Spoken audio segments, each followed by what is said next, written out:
Good morning, student. Today we are going to study very important topic, that is electromagnetic spectrum and the theories related to electromagnetic waves. As you have studied in the last topic, in that you have studied about electromagnetic waves, amplitude, frequency,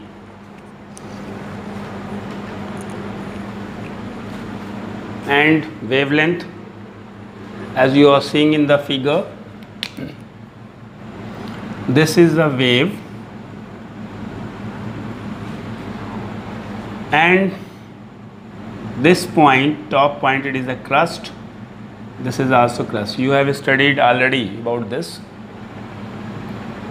The distance between these 2 points, 2 successive crusts, is called wavelength and indicated by the lambda.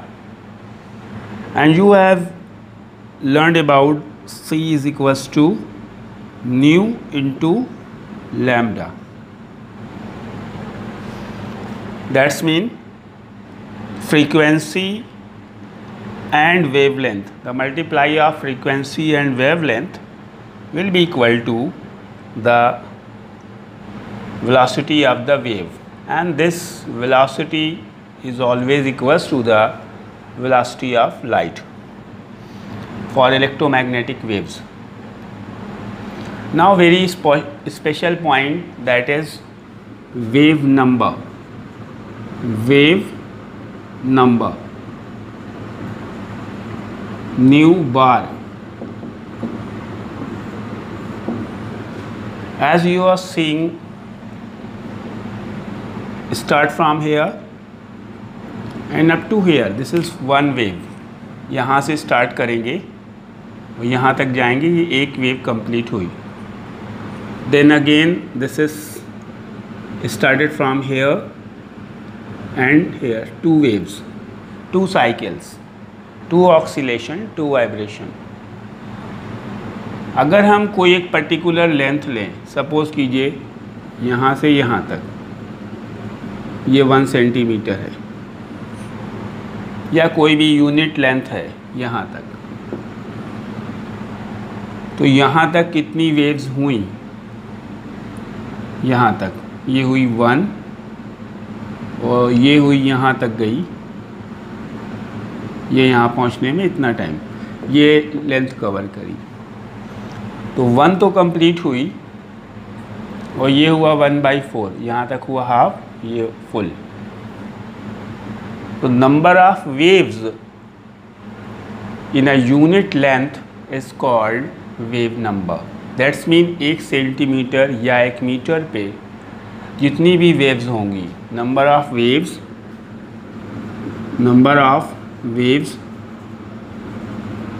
Per unit length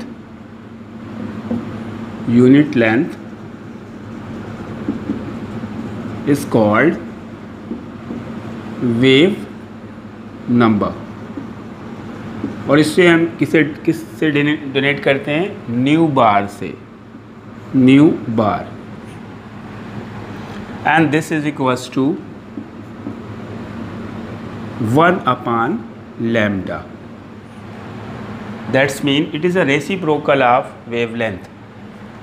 जितनी ज़्यादा wavelength होगी उतना कम wave number आएगा.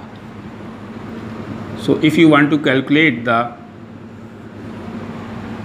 wave number of any wave, so if you are knowing the wavelength, so you have to do 1/wavelength, you will get the wave number. What is the unit of this? Wavelength is indicated in meter. If you are taking SI unit wavelength का होता है metre. So wave number का हो जाएगा metre inverse. This is the SI unit of wave number. But we use generally centimeter. Other unit you can say centimeter inverse or nanometer inverse, etc., whatever you want. In the last you have calculated also the frequency and wavelength of this. That means you have studied about the 3-point frequency, wavelength, amplitude, and now it is a wave number. Now you can calculate the wave number. Suppose question is this: wavelength of an electromagnetic wave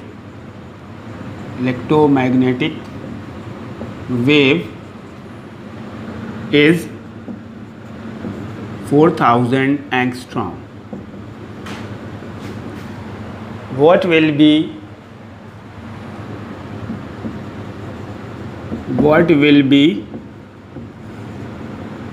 wave number? What will be wave number? So how you will write the solution? Wavelength is given, that means lambda is equals to 4000 angstrom. So you can write 4000 into 10 raised to the power minus 10 meter. Now wave number nu bar is equals to 1 upon lambda. So nu bar is equals to 1 upon 4000 into 10 raised to the power minus 10. This will go upper side. Nu bar is equals to 10 to the power 10 upon 4000. 3 0 should be cancelled and power will be changed into 10 to the power 7 upon 4. Now 2 power you can take, that means 100 into 10 to the power 5.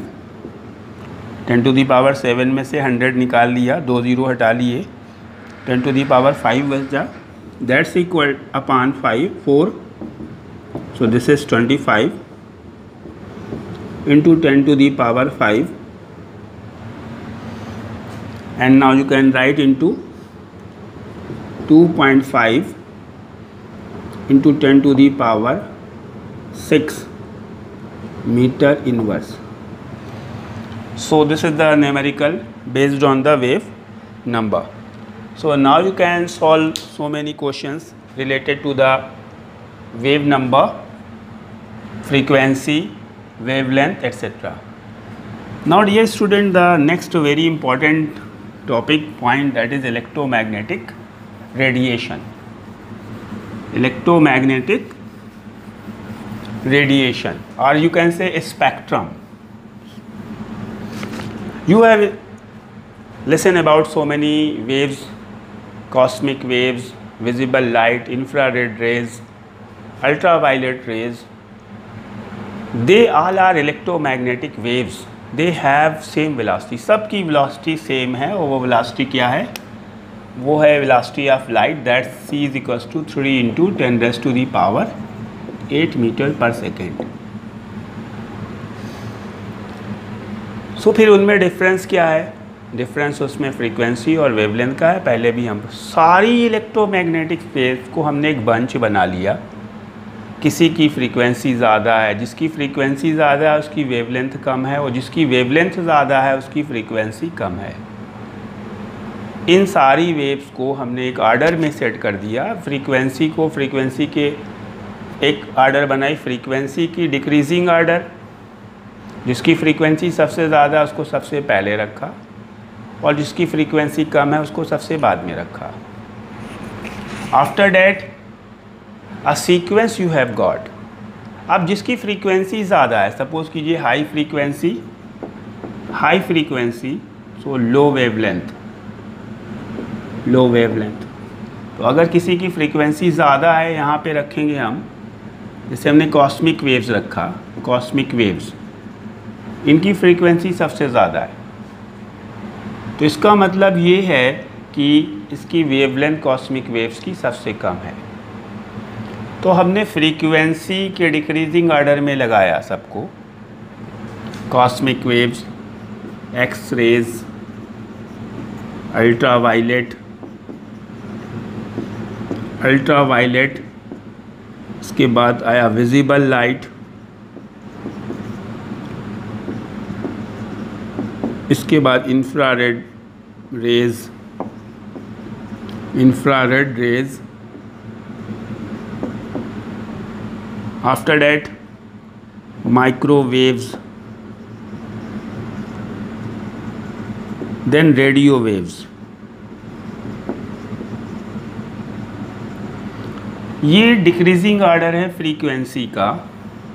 That's mean सबसे ज़्यादा frequency cosmic waves की और सबसे कम frequency radio waves की है। इन सब को include करके हम एक वर्ड यूज़ कर सकते हैं, that will be called electromagnetic spectrum. That's mean all the rays arranged in the order of increasing or decreasing order of frequency or wavelength, that will be called electromagnetic spectrum। अब अगर हम इसको बोलते हैं कि इनकी ऑर्डर क्या करती है, फ्रीक्वेंसी की डिक्रीज़ कर रही है तो वेवलेंथ की ऑर्डर इंक्रीज़ करेगी। ये फ्रीक्वेंसी डिक्रीजिंग ऑर्डर हो गई, वेवलेंथ इंक्रीजिंग ऑर्डर हो गई। अगर वेवलेंथ को हम यानी कि सबसे कम वेवलेंथ कॉस्मिक वेव्स की और सबसे ज़्यादा वेवलेंथ रेडियो वेव्स की होंगी। अब अगर हम खाली विजिबल लाइट के बारे में बात करें, क्योंकि हमको हमारी आइज़ ये सारी वेव्स को नहीं ऑब्ज़र्व कर पाती हैं, नहीं देख पाती हैं। हमारी आइज़ जो हैं सिर्फ ये जो है विजिबल लाइट, ये भी 7 कलर का बंच है, इसको देख पाती हैं। तो अगर हम विजिबल लाइट को देखते हैं तो विजिबल लाइट 7 कलर का कॉम्बिनेशन है, विबग्योर बोलते हैं इसे, जिसमें सबसे ऊपर अगर इसको जूम करें हम, violet, then indigo, after that blue, yellow, green, yellow, orange, at last red. These are the 7 color of white light, or you can say visible light, which you are seeing violet is at top. Violet has maximum frequency in all the 7 colors, while the red has minimum frequency, because आपने देखा ऊपर से नीचे की तरफ हम जा रहे हैं, फ्रीक्वेंसी क्या हो रही है, डिक्रीज़ कर रही है। वायलेट सबसे ऊपर आ रहा है। इसके ऊपर अगर चले जाएंगे वायलेट के ऊपर तो आप क्या देखेंगे, अल्ट्रावायलेट। अल्ट्रावायलेट वेव्स की फ्रीक्वेंसी वायलेट कलर की लाइट से ज़्यादा, और इंफ्रारेड वेव्स की फ्रीक्वेंसी जो है, चूँकि इंफ्रारेड रेज नीचे आ रही हैं तो रेड कलर की लाइट से कम। और ये जो लाइट की वेव फ्रीक्वेंसीज़ होंगी या वेवलेंथ होंगी, इन दोनों के बीच में लाई करेंगी। तो अगर हम पूछें कि वायलेट कलर की फ्रीक्वेंसी और येलो कलर की फ्रीक्वेंसी में किसकी फ्रीक्वेंसी ज़्यादा है, तो answer will be violet colour. Which colour has minimum wavelength, wavelength सबसे कम, ऊपर से नीचे से ऊपर की तरफ जाएंगे तो वेवलेंथ कम होगी, यानी वायलेट कलर की वेवलेंथ सबसे कम है। So student, question for you, arrange the 7 color of light according to increasing order of wavelength. Question number next. Which color light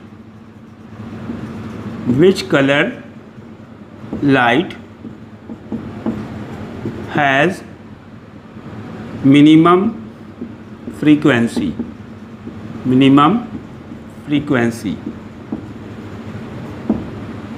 Now question number next.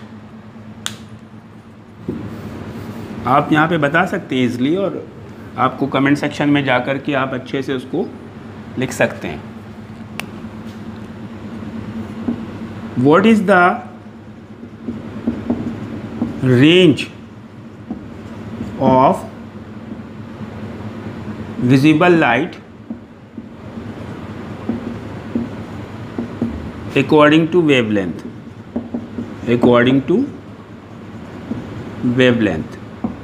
Range means ये है कि हम कहाँ से कहाँ तक, इससे यहाँ से यहाँ तक में क्या होगा, ये आपको बुक से सर्च करके आंसर देना है। तो आपने आज इलेक्ट्रोमैग्नेटिक स्पेक्ट्रम के बारे में भी पढ़ लिया। इसमें ये मत समझिएगा कि स्पेक्ट्रम सिर्फ ये हम वाइट कलर लाइट के वेवग्योर को ही बोलेंगे। स्पेक्ट्रम सारी वेव्स को मिला के बोला जाएगा, इसे हम इलेक्ट्रोमैग्नेटिक स्पेक्ट्रम बोलेंगे। और अगर हम बोलते हैं विजिबल स्पेक्ट्रम, देन हम इस पे आते हैं वाइट वेवग्योर पे, वाइट लाइट के बारे में। अब हम आपको बताएंगे कि जो थ्योरीज़ हैं वेव्स के ऊपर, उसमें बहुत इंपॉर्टेंट थ्योरी है जिसे प्लैंक्स थ्योरी बोलते हैं, प्लैंक क्वांटम थ्योरी। आज हम उसके बारे में भी स्टडी करेंगे और कुछ कैलकुलेशन करेंगे।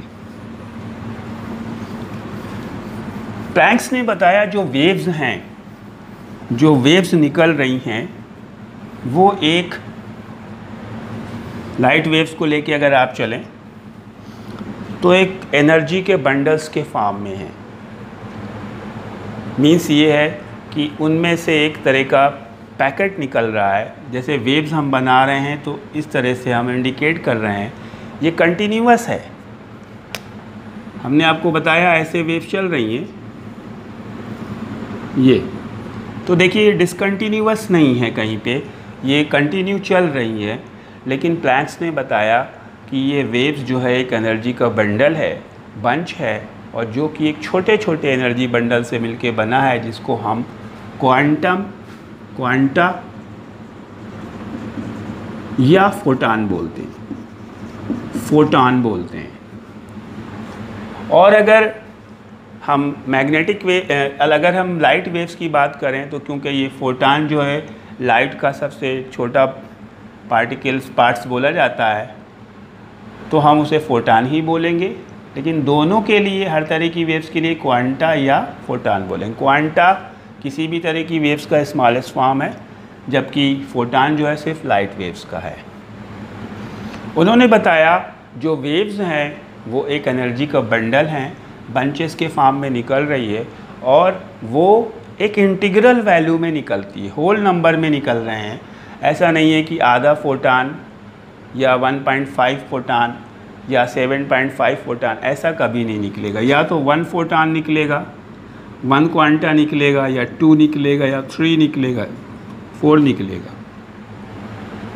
1.5 नहीं निकलेगा, 2.7 कभी नहीं निकलेगा, 1/7 कभी नहीं निकलेगा। और जो एनर्जी है, that's mean E is directly proportional to the frequency of the wave। Means हमने बोला जो एनर्जी का बंडल है वो किस पर डिपेंड करेगा, किस फ्रीक्वेंसी की वेव्स है ये। E proportional to the new frequency, or you can say E is equals to h nu. E is equals to h nu. That's mean according to the Planck's, if you want to calculate the energy of any particles, if particles is moving in the form of a wave, so you should know the frequency of that particle. कितने oscillation, कितने vibration वो एक second में कर रहा है, उसकी frequency find out कर लीजिए, तो you can calculate the energy of that particle, that wave. What is this? This is h. H is indicated here, Planck's constant. Planck's constant, इसकी वैल्यू भी फिक्स है, 6.626 into 10⁻⁻³ 34 joule second inverse. Means अगर आपको किसी wave की frequency पता चल जाए, या किसी पार्टिकल की जो कि किस फॉर्म में चल रहा है, तो उसकी आप एनर्जी को आप फाइंड आउट कर सकते हैं। दूसरी बात उन्होंने बोला ये जो एनर्जी होगी इंटीग्रल वैल्यू होगी, यहाँ पे value 1h new, 2h new, 3h new या कोई भी इंटीग्रल नंबर होल नंबर आ सकता है, लेकिन यहाँ पे इस तरह के कोई फ्रैक्शन या डेसिमल नंबर नहीं हो सकते। ये बहुत इम्पॉर्टेंट थ्योरी है। और इसका दूसरा फार्मूला, सपोज़ आपको फ्रीक्वेंसी नहीं दी गई है तो आपने अभी एक फार्मूला पढ़ा था, C = न्यू इंटू लैम्डा। और अगर आपको न्यू नहीं मालूम तो न्यू की जगह आप पुट कर सकते हैं C/λ। तो अगर हम इस फार्मूले में लगाएं तो E = h इंटू न्यू की जगह हम पुट कर दें C/λ। सो अगर आपको वेवलेंथ मालूम है तो ये तो स्पीड ऑफ लाइट हो गई, क्योंकि इलेक्ट्रोमैग्नेटिक वेव्स होगी तो वो सेम स्पीड से मूव करेगी। So by this you can calculate the energy of any electromagnetic wave. Suppose the question giving to you, calculate the energy of light wave having wavelength 5000 angstrom. कोई wave है जिसकी frequency 5000, जिसकी wavelength 5000 angstrom है, वो आपको calculate करना है। So frequency is not giving, what we have to do, we have to use this formula in place of here. We can put the value of light 3 × 10⁸ and wavelength convert into meter, because you are putting the value meter per second here. So E = in place of h you can write 6.626 into 10⁻34 into 3 into 10⁸ upon 5000 into 10⁻10। आपको लगता होगा ये बहुत tough calculation है, नहीं बिल्कुल नहीं है, आप टेंशन मत लो। यहाँ पे 10⁻10 है, यहाँ पे भी 10⁻10 है, -34 है, ऊपर से नीचे को सेम साइन है, कट कर सकते हैं, 10 कट जाएंगे, यहाँ 24 बचेगा। ऐसे ऐसे प्लस माइनस से चेक कर लीजिए, यहाँ प्लस है यहाँ माइनस है, तो 8 कट जाएंगे, 24 बचा था पहले यहाँ पे हमारे पास, 8 और कट गए तो 16 बचा। तो हम लिखेंगे 6.626 इंटू 10⁻16 इंटू 3 अपॉन 5000। अब इजी हो गया है आपका, यहाँ से 30 कट करेंगे तो 30 कट करेंगे तो ऊपर -3, या आप ऐसे कर लें इसको 10⁻³ हो गया, और ये ऊपर ले जाएंगे तो 10⁻³ हो गया। 3 का मल्टीप्लाई यहाँ पे कर दें, 3 6 18, 3 2 6 17, 3 2 6, सॉरी 3 6 18, 3 6 18 119 इंटू 10⁻19 अपॉन 5। 3 पावर्स को हमने ऊपर ले गए तो ये 5 से डिवाइड कर दें, 5 3 15, this is 19, 4 5 9 45, 3 left, 5 7 35, 2 5 5 25 into 10⁻19 joule. So in this way you can calculate the energy of any wave। अगर फ्रीक्वेंसी दी होती तो डायरेक्ट ये फार्मूला लगा देते, और अगर फ्रीक्वेंसी नहीं दी है तो भी कोई प्रॉब्लम नहीं है, हम ये लैम्डा दिया होगा, वेवलेंथ दी होगी, इससे कर लेंगे। Now moving towards the next important point, that is photoelectric effect. It is also very important point related to the waves and electron.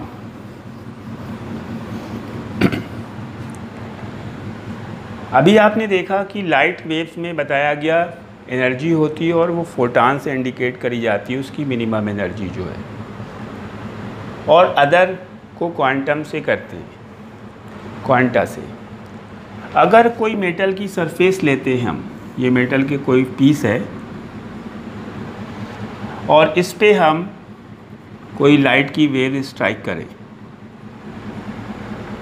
यहाँ पे आके कोई लाइट वेव्स स्ट्राइक करिए, light wave, this is photo electric effect, photo electric effect.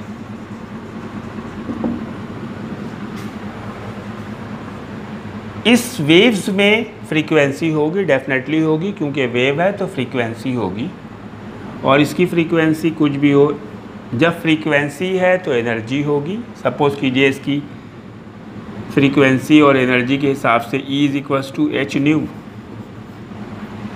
ये energy हो गई। यहाँ पे जब वेव पड़ेगी तो यहाँ से इलेक्ट्रॉन इमिट करेगा, इलेक्ट्रॉन। तो क्या ज़रूरी है कि इलेक्ट्रॉन इमिट करेगा? यही फोटो इलेक्ट्रिक इफेक्ट बताता है कि अगर ये एनर्जी, इलेक्ट्रॉन इमिट करने के लिए एक एनर्जी की ज़रूरत होती है जिसे वर्क फंक्शन बोलते हैं। The minimum amount of energy required to emit electron from any metal surface is called work function. Energy नहीं कहते हैं उसको, वर्क फंक्शन बोलते हैं, जबकि वो होता है एनर्जी का फॉर्म ही। यानी कितनी एनर्जी इस मेटल को दी जाए जिससे कि इलेक्ट्रॉन इमिट करे, और ये हर मेटल के लिए अलग अलग होती है। सीजियम कोटेड टंगस्टन का वर्क फंक्शन सबसे कम होता है, कैथोड रे ट्यूब में उसका यूज़ किया जाता है, क्योंकि उसमें हम इलेक्ट्रॉन को इमिट करने की बात करते हैं और इलेक्ट्रॉन निकालना चाहते हैं। तो जब यहाँ पे ये लाइट वेव स्ट्राइक करेगी तो इलेक्ट्रॉन निकलेगा, लेकिन कब निकलेगा? जब इस मेटल का वर्क फंक्शन जो है, इसको जितनी एनर्जी चाहिए इलेक्ट्रॉन निकालने के लिए, वो इस वेव से मिल जाए। हो सकता है आपकी जो लाइट वेव्स आ रही है उसकी फ्रीक्वेंसी कम हो, अगर ये फ्रीक्वेंसी कम होगी तो एनर्जी कम होगी, तो इलेक्ट्रॉन इमिट नहीं करेगा। और इलेक्ट्रॉन निकालने के लिए जो एनर्जी की रिक्वायरमेंट है उसे हम थ्रेशोल्ड एनर्जी या वर्क फंक्शन जिसे बोलते हैं, इसे न्यू ज़ीरो बोलते हैं। अब अगर एनर्जी, अगर इसकी फ्रीक्वेंसी जो है न्यू जो है, और इलेक्ट्रॉन निकालने के लिए जो एनर्जी चाहिए उसकी फ्रीक्वेंसी न्यू ज़ीरो, दोनों बराबर हो जाती है, तो सिर्फ इलेक्ट्रॉन निकल पाएगा। अगर न्यू जो है कम है न्यू ज़ीरो से, if nu is less than this new zero means the frequency of ejecting electron, जो इलेक्ट्रॉन निकल रहा है उसकी फ्रीक्वेंसी। अगर न्यू यानी लाइट वेव्स की फ्रीक्वेंसी इलेक्ट्रॉन की फ्रीक्वेंसी से कम है तो इलेक्ट्रॉन इमिट नहीं करेगा, नहीं निकल पाएगा। और अगर nu is equals to nu zero, so electron निकलेगा।